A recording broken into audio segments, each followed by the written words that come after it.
দুইটা কারণে ইতিকাফ থাকতে হবে।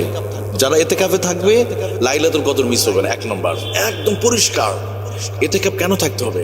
নবীজি মুহাম্মদ সাল্লাল্লাহু আলাইহি ওয়াসাল্লাম তিনি প্রতি বছর ইতিকাফ করেছেন যতদিন বেঁচে ছিলেন।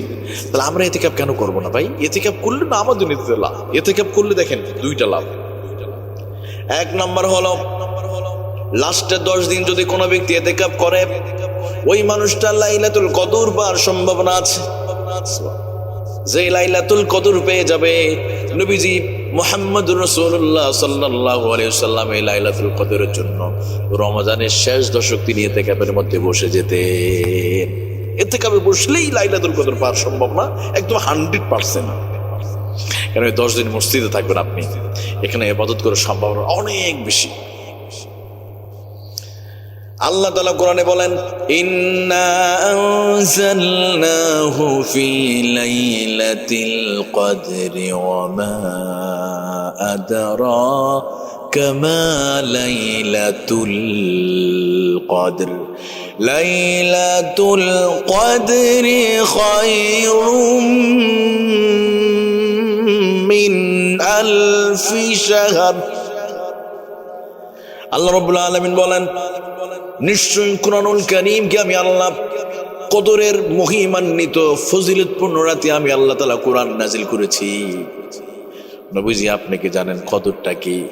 ওমা আদরাকা মা লাইলাতুল কদর, লাইলাতুল কদরের ফজিলতটা কি জানেন নাকি আপনি?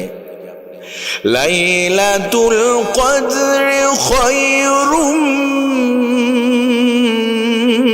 মিন আলফি শাহর। ও নবী, কদরের ফজিলত হলো যদি কোনো ব্যক্তি লাইলাতুল কদর যদি পেয়ে যায়, 83 বছর 4 মাস ইবাদত করার সওয়াব ওই মানুষটা পেয়ে যাবে। খায়রুম মিন আলফি শাহর, 1000 মাসের চাইতে উত্তম। সুবহানাল্লাহ।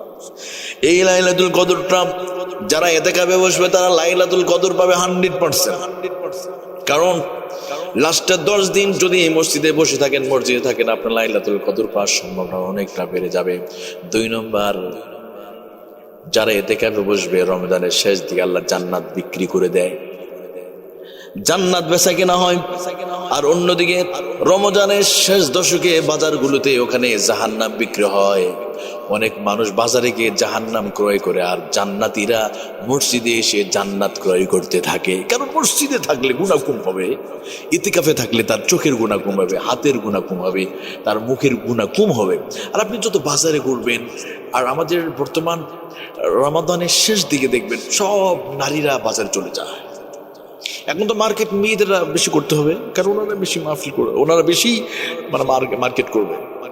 সারা বছর সারা মাস রোজা রাখলো, আর রমজানের শেষ দিকে সব বাজারে গিয়ে দিয়ে চলে আসলো। প্রচন্ড ভিড়, পুরুষের সাথে পুরো গা লেগে যাচ্ছে। আর দোকানদার ভাইরা খুব সুন্দর বিনয়ী ভাবে, হ্যাঁ আসেন আপনারা বসেন, সুন্দর সুন্দর শব্দ করে বলবে। আর ওনারা তো গলে যায়। তো এই রমজানের শেষ দশকে যারা ইতিকাফে বসবে, চোখের গুনাহ হবে না, হাতের গুনাহ হবে না, তার মুখের গুনাহ হবে না যদি ইতিকাফ। ইতিকাফ আসলে 2টা লাভ। আর রাসূল তো বলেছে, যারা ইতিকাফ বসবে আল্লাহ তার গুনাহ মাফ করে দেয়, তার গুনাহ পাপ আল্লাহ মোচন করে দেয়।